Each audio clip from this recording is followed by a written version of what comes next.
So I'm here right now with Marie Le Conte. Marie is best known in my household, at least, for presenting the much missed podcast, Polling Politics, but amongst many other things, books, columns, journalism, etc., etc.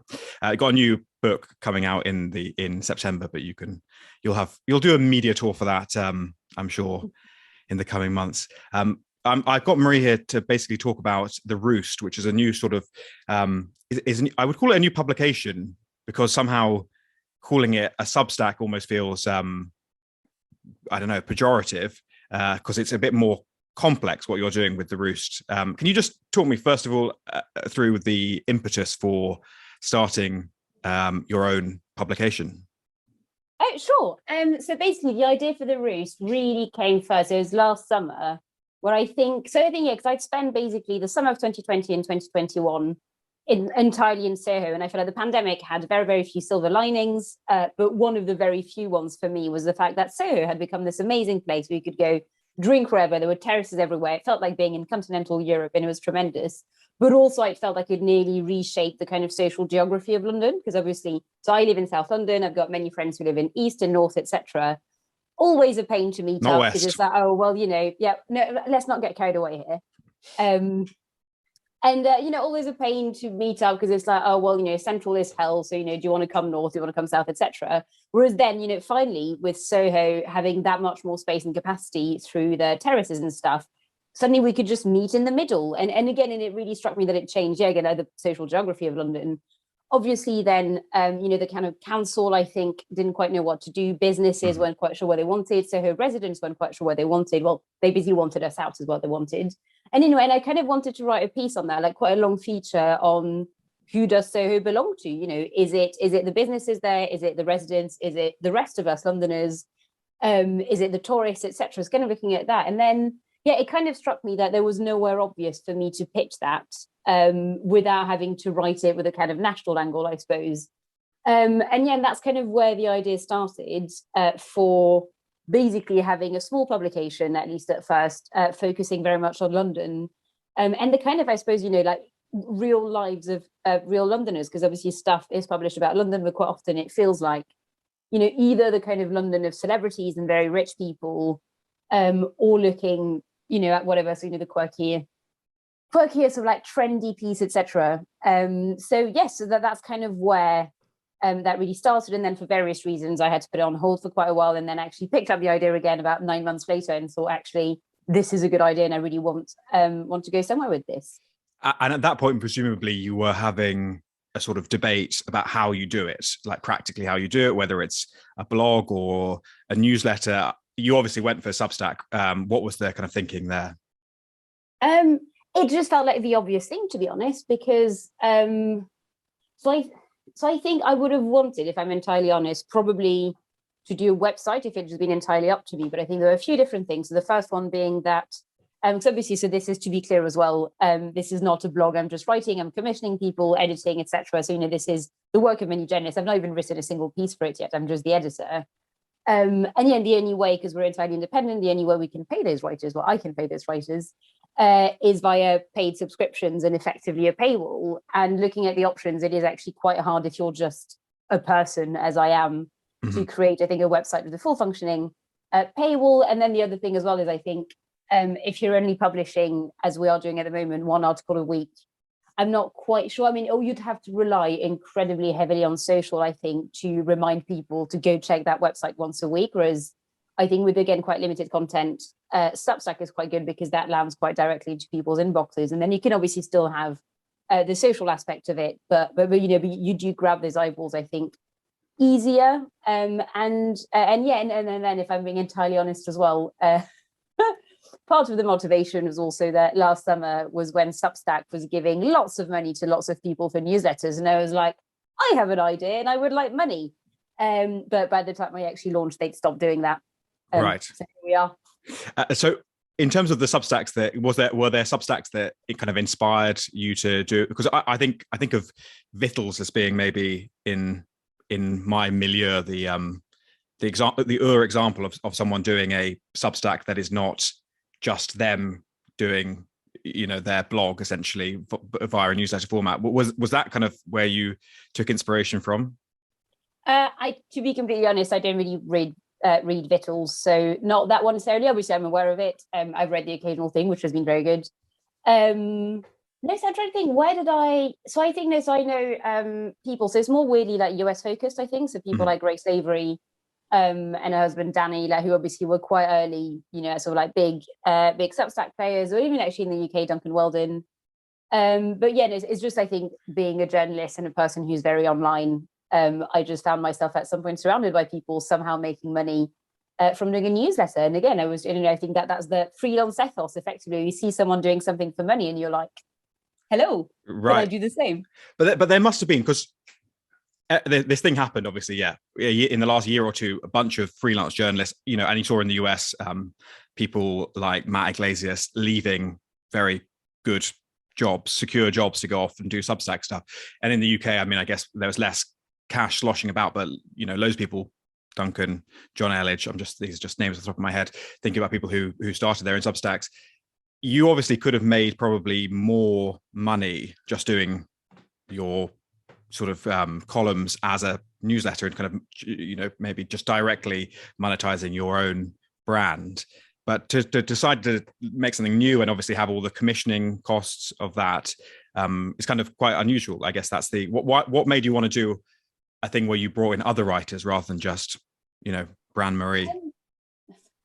So I think I did actually very much think about trying to do a Substack myself. There are two reasons why I didn't do it, which are kind of interlinked. So I think that the first one is, to be blunt, I couldn't quite find an angle, because actually what I do, and I think, that's kind of what you do being a freelancer, and that's how you succeed, is by not necessarily having, or at least that's how I do it, not necessarily having one very specific niche. And I was like, actually, I'm not convinced there's anything obvious I could do every week that's kind of, again, not just like literally just me having thoughts, because I do write about Westminster, obviously, first and foremost, but there's not a specific angle there. Like there was never, I could never quite find, I suppose, like a link or like something that could link all the issues together. And then the other thing that's quite related, I think, is just maybe quite controversial, I have no idea, but I've always found, obviously, like Substack now, I'm not quite sure, but definitely Patreon, I think, quite a long time, there's a bit of a gendered aspect of it that makes me feel a bit uncomfortable, where I think, and weirdly, I think it's happening again less with Substack, but definitely happened with Patreon a few years ago, where you just had so many kind of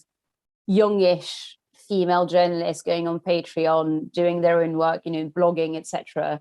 And you could look at the list of subscribers and they were all, nearly all of them were men. And all the rewards you got, for different tiers of like paying however much a month for stuff like, oh, well, if you pay me X amount, I will reply to your emails. If you pay me X amount, I will do like a Skype with you, because we called it Skype still at the time. And it always, again, made me feel a bit uncomfortable, where I was like, okay, to what extent are those subscribers paying for the actual journalism, and to what extent are they paying just to support a person, I guess, like a girl online? And there's absolutely nothing wrong at all with doing that. And I've had male friends over the years being like, who cares? Obviously take the money. But I think that would have made me feel quite uncomfortable. And especially never quite knowing if people actually valued my work, or again, were just a woman on the internet. Okay. So I think, that partly came from that. And also just because I think I'm quite a curious person by nature. I like trying new stuff. I'd never really done editing before, so be that commissioning. So editing copy, I'd done a bit, but very informally for friends over the years. But that was the first time I'm kind of doing it to journalists. I had to legal my first piece last week with basically a lawyer friend who talked me through it on the phone. I nearly had a panic attack. Very fun, would recommend. But yeah, so I think it was partially that as well. So, I just did not really want to do a thing that was quote unquote Bran Marie.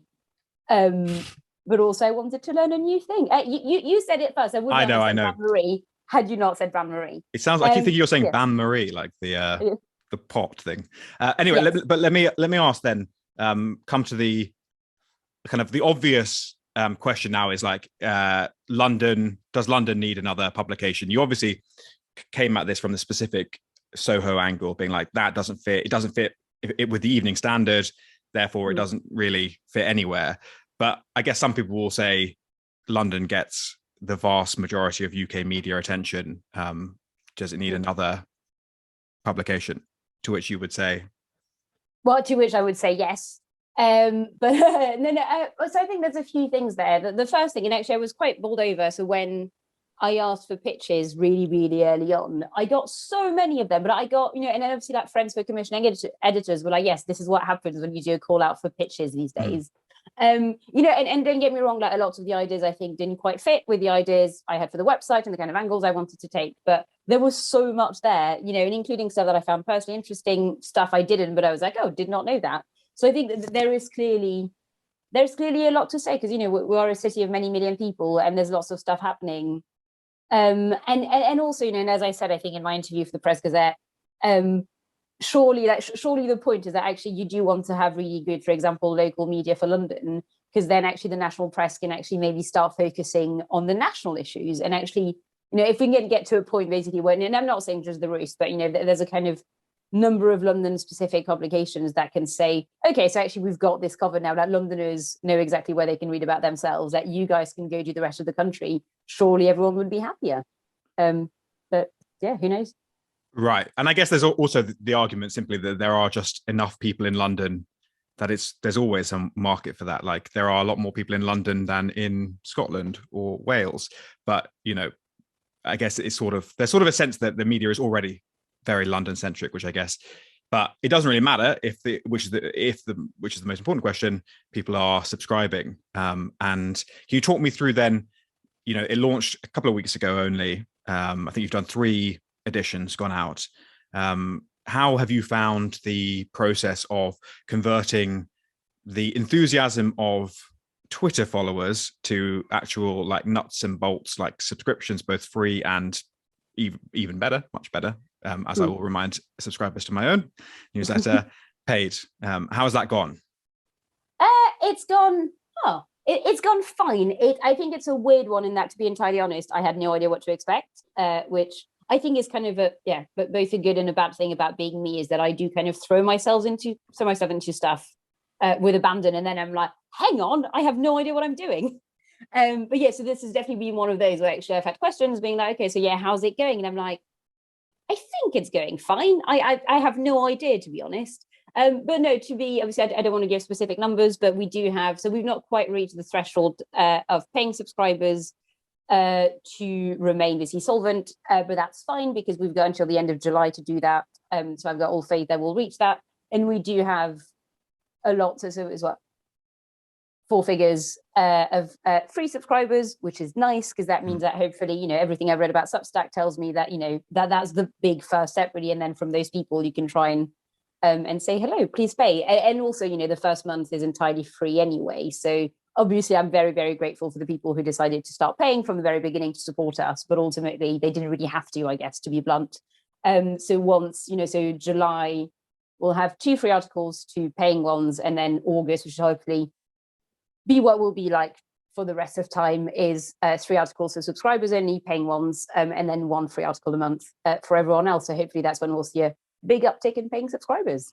So you're budgeted up until the end of July, is that right? You've got the free month was June, and then you've got two editions in July, which are you have to sort of start washing your face, and then what would so that it's going to definitely keep going until the end of the summer at least, even if things go calamitously wrong and everyone loved the free edition but they want to unsubscribe, whatever. Is that, but the plan is that this will go on indefinitely, presumably? I really hope so, and I think and I have no idea if we can pull this off or not, but with the idea as well, which I really own myself actually in the Press Gazette by describing it as like a pyramid scheme but good. So I have no idea whether I'm doing any more media because clearly it's not my thing. It's the simplest. You're just selling news. It's the opposite of a pyramid scheme. It's very clear what the product is and you're selling it. But no, so the point I was going to make is that basically, so I have no interest really in profits and keeping them for myself. So the idea being that actually, so obviously, like if we reach the first threshold of paying subscribers, I've got a whole big spreadsheet on my laptop, then we can continue publishing 1 piece a week, and that's great. If we get more, so there's a next threshold after that, where if we get X, like Y amount of paying subscribers, then we'll do all of that. But then people, for the same amount of money, will start receiving 1 long read as well every month. Right. Then if we reach Z threshold, it'll be of paying subscribers, it'll be 2 articles a week and then 1 long read a month. So the idea being that you'll just get, so yeah, the point I was trying to make in that interview is saying that actually as a paying subscriber, if you can convince your friends and family and whoever to pay as well, then you'll collectively get more bang for your buck.